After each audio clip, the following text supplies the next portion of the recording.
Hello everybody and welcome to this recording of a little video to walk you through Assessment 2 Part C, filling in the case management documentation, following on from the workshop assessments that you did with the clients, Danny and Maria.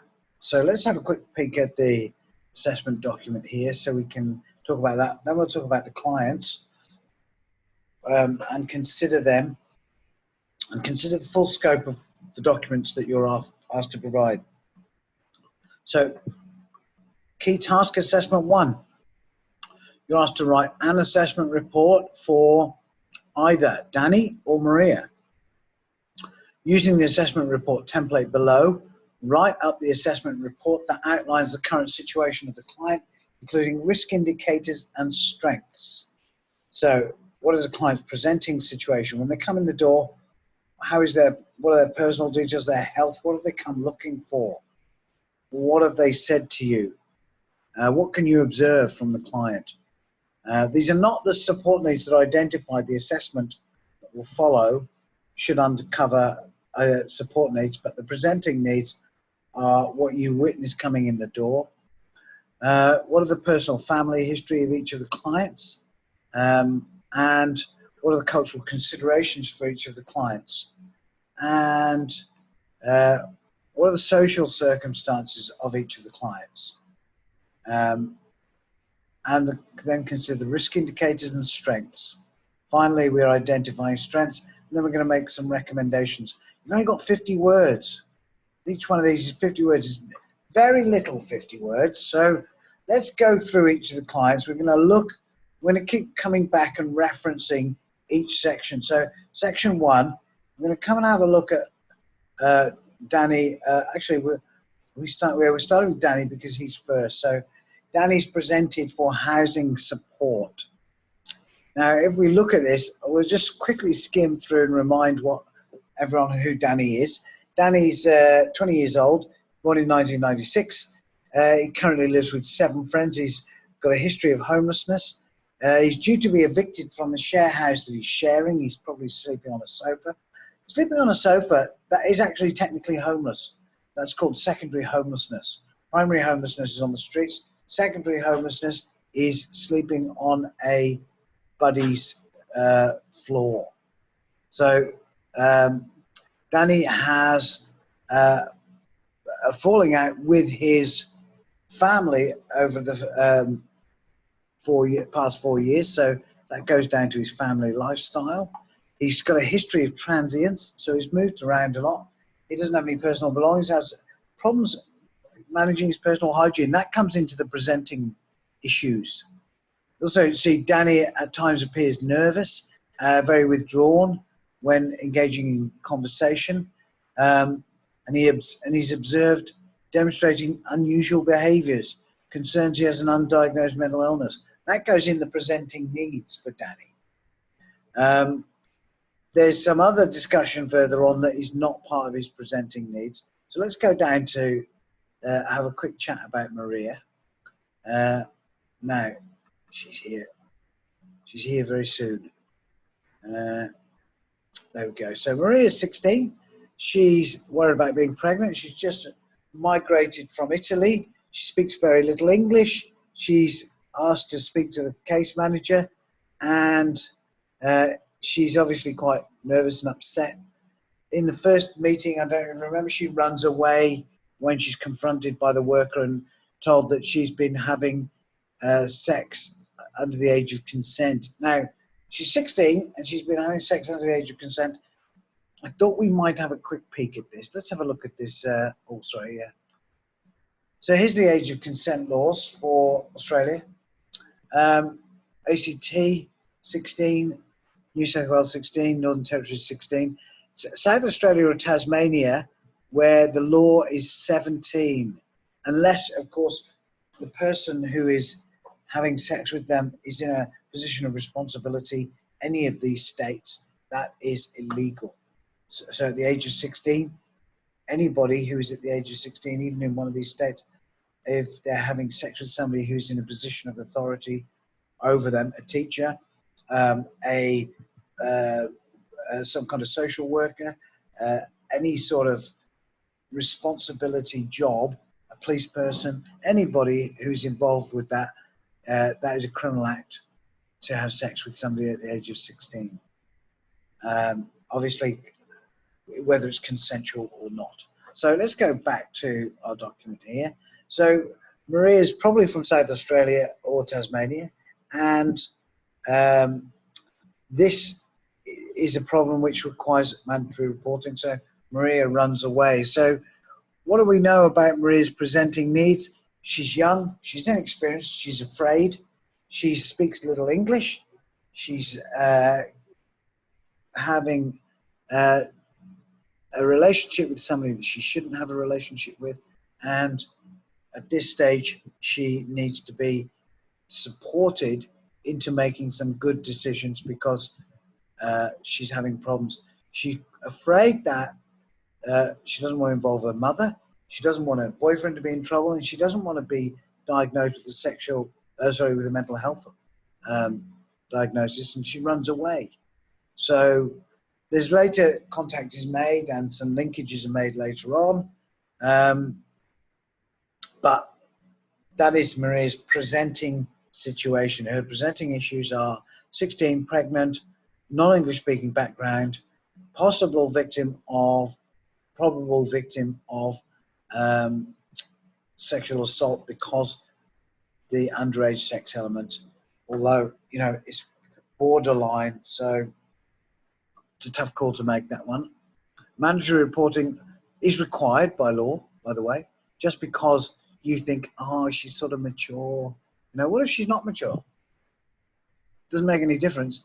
There's a mandatory, it's called mandatory, means you have no choice but to make that report that goes on. So this is kind of talked down a little bit in this assessment part here. So let's go back to our document. So there's our presenting situation for our clients. Personal family history. So Maria's got a brother. I believe if we go back to Maria, she's a little more complex than Danny. So we'll stick with her. Maria lives with her brother Paul, age 18, and her mother Francesca.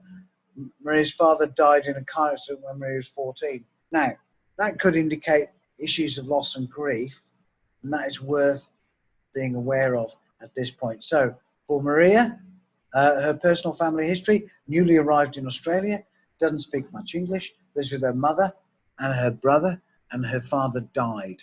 So possible issues of loss and grief to be. In terms of Danny broke up with his family. If you recall, Danny had a break with his family 44 years ago when he was 16. Sounds like there was conflict and possible physical conflict with his father, and he's been transient ever since. So family relationship breakdown history for Danny. And Danny has that kind of flight response as well. So that's worth noting.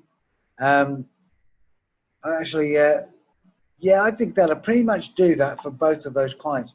Cultural considerations. Well, Maria's Italian non-English speaking background requires an interpreter at all times. You really need to do that.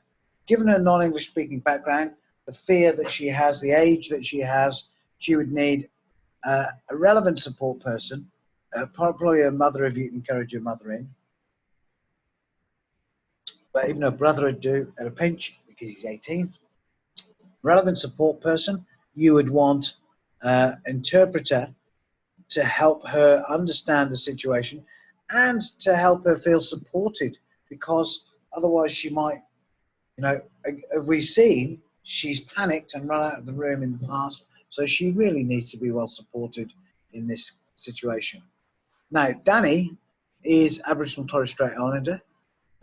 He's had a history of family conflict. He's fallen out with his family, and he's been transient, which is not so uncommon, as you might imagine, for Aboriginal Torres Strait Islander people. They're prone to transients, as is, and culturally, that is a stereotype for Aboriginal Torres Strait Islanders, where they might, as a family and as a clan, move around, but also individuals I've known personally known quite a lot of young Aboriginal men fitting Danny's description who quite frequently move around a lot and like to move around.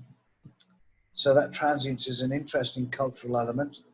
So that's worth noting about Danny, especially when it comes down to thinking about his long-term housing situation. If you establish something like you put in a housing application, for example, for an Office of Housing Property, he may not stick around long enough for that housing application wait list to come around, because it could take a few years. So he could have gone interstate by the time this happened. So really, you might think, is that a waste of time? So those sorts of issues need to be thought about. So Danny is obviously suffering from some AOD issues and things like that. Another cultural problem for Aboriginal and Torres Strait Islanders that that Aboriginal and Torres Strait Islanders suffer significant health problems around the use of alcohol. Whatever the reasons are for that, it is a true fact that lots of Aboriginal people have very poor life expectancy and are very susceptible to serious illnesses as a result of alcohol abuse. So this is a bigger problem than it might be for a non-Aboriginal person, that he's an alcohol consumer on a regular basis. So yeah, the AOD, so that makes that complex, right? So now we're looking at a comorbidity issue where there's multiple issues that are increasing. He's homeless, he's Aboriginal, and he's taking alcohol, but he's probably not looking after himself, and he probably has a mental health issue. So things are not looking good for Danny. Danny's quite a vulnerable client in many ways, and he might be independent at this stage, but there's lots of acquired brain injuries and things like this people can develop from the use of alcohol, from the overuse of alcohol. So yeah, things for Danny, he needs to be calmed and settled, but whether he'll be able to do that or not might be a difficult issue. Okay, so cultural considerations for Danny and Maria sorted. Social circumstances. So Danny's currently living with those guys. There's no real discussion that their support networks or their friends, their sort of mates, they're going to be homeless anyway. So they're going to be like dandelions and blown to the wind. Come Friday, they're all out the door. So there's no way they're going to all get rehoused in a magic place with 7 bedrooms that's going to suit everybody.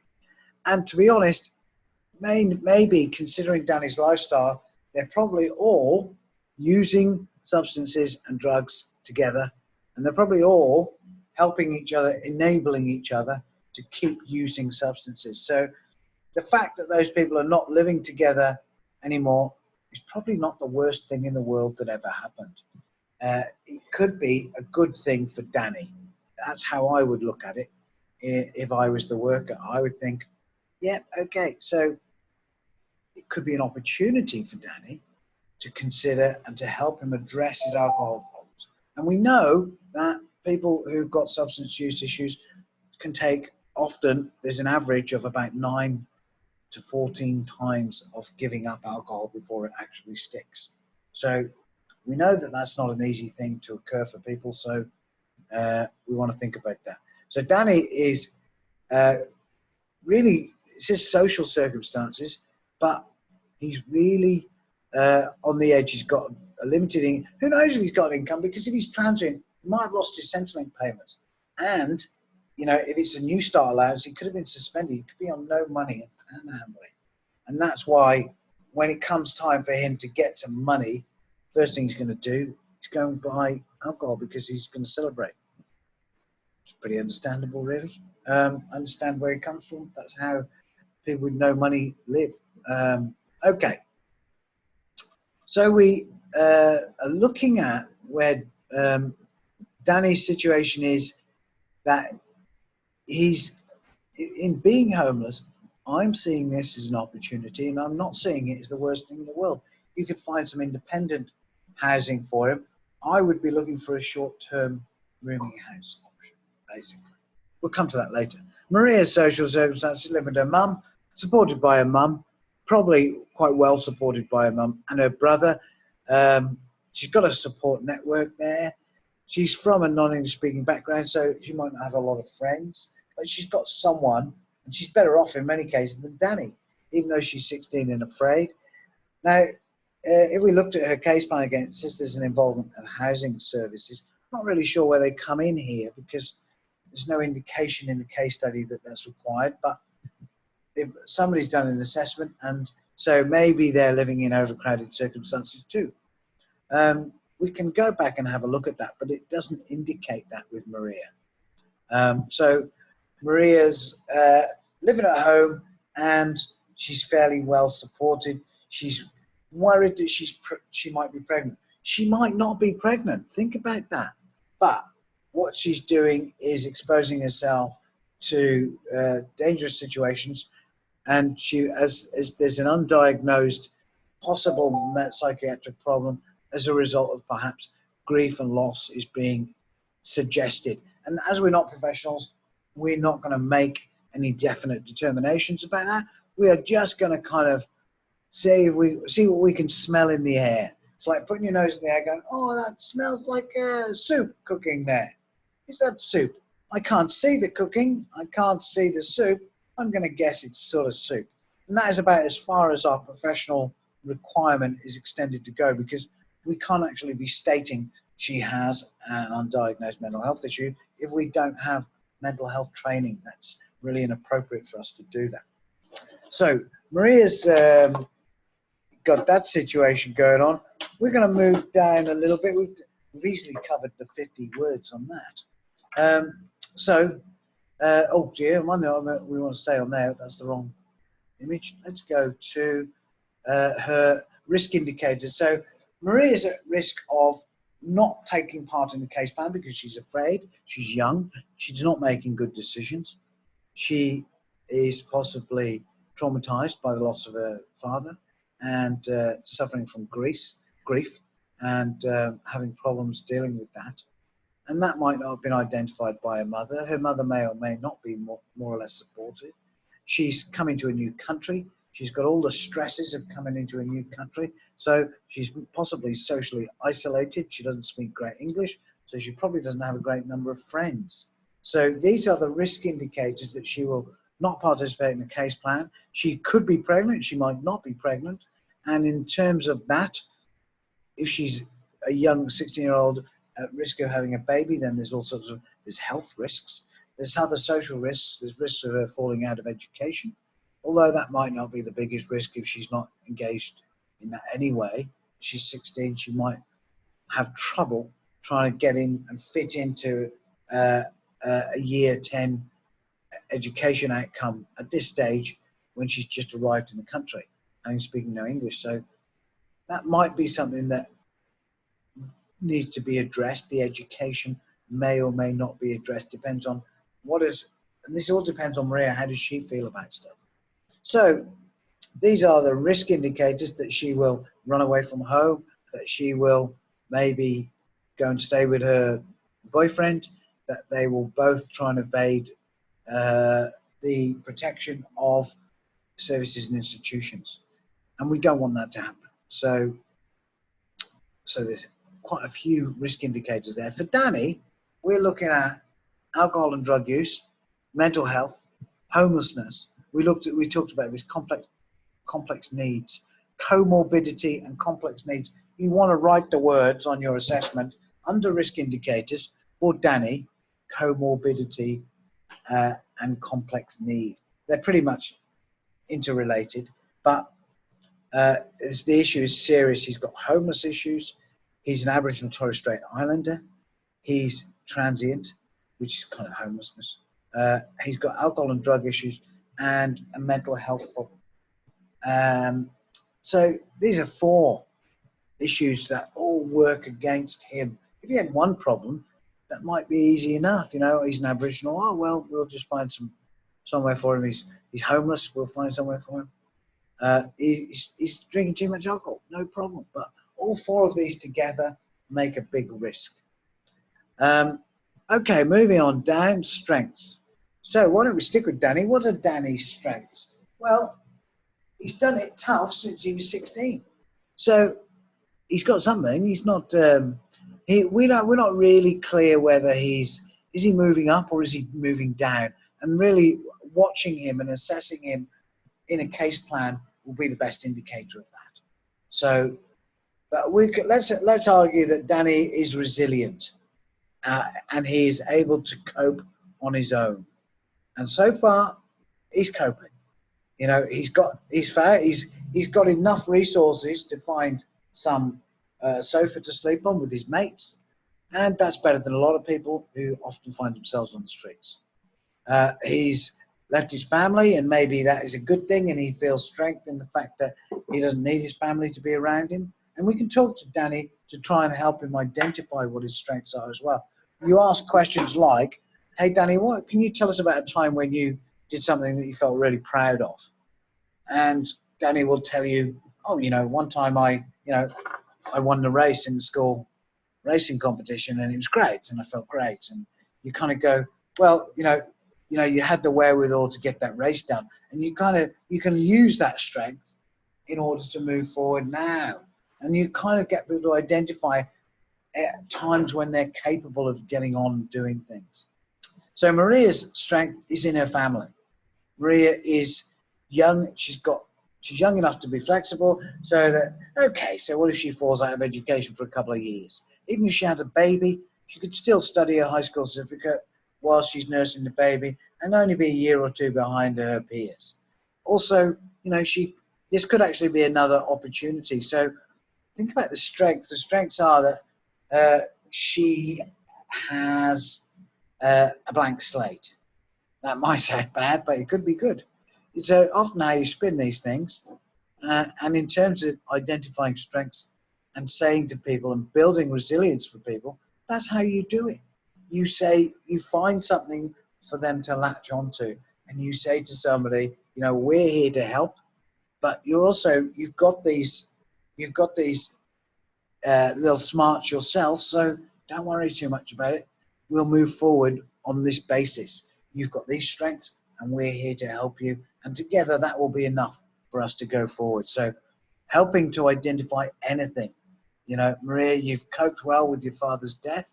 That may or may not be the case, but she's still keeping on. She's not trying to commit suicide that we're aware of. So that in itself, anything that you might say to try and find some element where Maria has demonstrated success, and that you work with her to identify how she's done that and to utilize those resources right now when she's in need. That's how we're identifying strength for Maria and Danny. So what are the recommendations? Well, Danny, obviously, recommendation is he doesn't need emergency housing today. He's got till the end of the week. So you could make him known to homeless services to identify him today. That is an immediate need. Link him into homeless services only to be on the radar, so to speak, because there is wait lists to get into homeless services. And the other thing is you're going to have to maybe talk Danny into accepting the support, because you don't get free beds, you get beds with support attached. And the clients, in order to get the beds, have to agree to take the support. And then they've got to do other things, like they've got to pay rent. Homeless service is not free. So if they want a bed, they have to agree to sign over an amount of their income to pay rent on their accommodation, because they get, if it's a shared facility, like a group home, could be Hanover in Melbourne, or could be Melbourne City Mission. That's closed down now, isn't it? It could be Salvation Army hostels.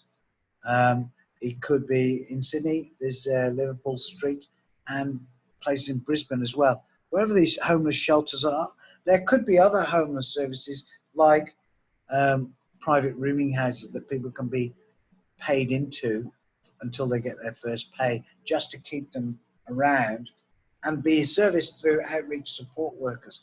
And people can make choices about that as well. So for Danny, homeless services need to be notified immediately. And you want to be telling Danny that he needs to take support, and you want to go, so if you want the bed, you will need to identify your alcohol and drug issues. You can't be substance affected on property, and you need to think about mental health assessment as well, because I'm concerned that you're a little bit, you seem a bit depressed to me, and you start gearing the client up into understanding that you have support needs, and while they might not say on the spot, I'll buy the whole package, you might start talking them into an understanding that there are things that need to be addressed for them. And it depends on how they're presenting to you at the time, who they are, individuals. So you may or may not tell everybody everything that needs to go on. It depends on what's happening. For Maria, the recommendations are that she engage with, she needs a pregnancy test, so she needs to be involved with her GP. The mandatory reporting is never mentioned, but really probably has to go on, actually. Called mandatory reporting for a reason. So we'll see what that is. You might want to talk to her about her long-term goals and start making a plan with her to get to them. Let's say she wants to be a doctor or a factory worker. You know, she can make a choice anywhere on the sliding scale in between. And you help her work towards achieving those goals. And keeping her linked in with her family and making sure her family are supported as well. So maybe some family counselling is required if the family, especially if her mother's fairly resistant to the fact that her daughter, who's 16, is about to have a baby, and her mother's probably, you know, she's just lost her husband 2 years ago, so she's probably a bit fragile too. And feeling isolated, and she's probably not a great English speaker, as we've seen from the profile. So she might need to be supported. So some counselling might be useful. A mental health assessment, grief and loss service, linkages to Italian community services would be great. Because who knows what resources, and different regions will have different resources, but there might be a parenting support group. It might just be a social club. There might be English-speaking ESL lessons for Maria and Francesca and Paul, for all three of them, and links to services like the neighbourhood house as well. Neighbourhood houses are quite popular in regions, and they run all these little services as well. And they might do some, they might have a tutor pop in once a week, twice a week, to sit down with people and work through getting their high school certificates and getting their VCE equivalency and things like that. So there's lots of opportunities in neighbourhood houses, so you'd be linking her in there. They're involved with the housing. I'm not sure why. Again, there's no drug and alcohol issues to worry about. And there's, I would be putting interpreter services and friendly interpreter faces, because maybe interpreter services will have limited ability, but links with other people who might be able to operate as advocates for them, maybe through the Italian local community services or an Italian cultural network that operates. So those things can be worthwhile to explore as well. So that'd be my recommendations. Right, we're moving on. We're shutting up about this. That one's done. Now we're going down key task case management plan. These follow on from the goals that we've just identified. We've just linked in Danny, homeless services, alcohol and drugs counselling, mental health assessment. They're the goals. Goal 1, homeless housing options. Action, call the local housing service. I just talked you through the case plan, really. The review dates would be dependent on when they're needed. Priorities mean ASAP now, today, short term, medium term, long term. So, for example, what's her name, Maria, education might be a long-term goal for her, to return to education. So the goal, return to education, the action plan to, 1, develop English speaking skills, 2, complete a high school equivalency certificate, and 3, enter training for her options. Who knows what that is? So the review date for that could be 6 months away. So whereas Danny's homeless thing contact them today. Maria, contact her family today to tell her about mandatory reporting is an immediate response. That happens to happen today. But long-term, short-term, medium-term goals, long-term goals, you have to fill this whole document in. 3 per person should be enough. And then a referral to somebody. So look in your local region for a referral agency who you will be able to refer Danny or Maria to. Because remember, you're only picking one of these clients. You don't have to do both. So select the information that I've given you for 1 or 2 of the clients. Fill this form in. So for Danny, homeless service, for example, so whichever state you're in, find a relevant homeless service for a man who's 20 years old. So he's possibly an adult, possibly not an adult.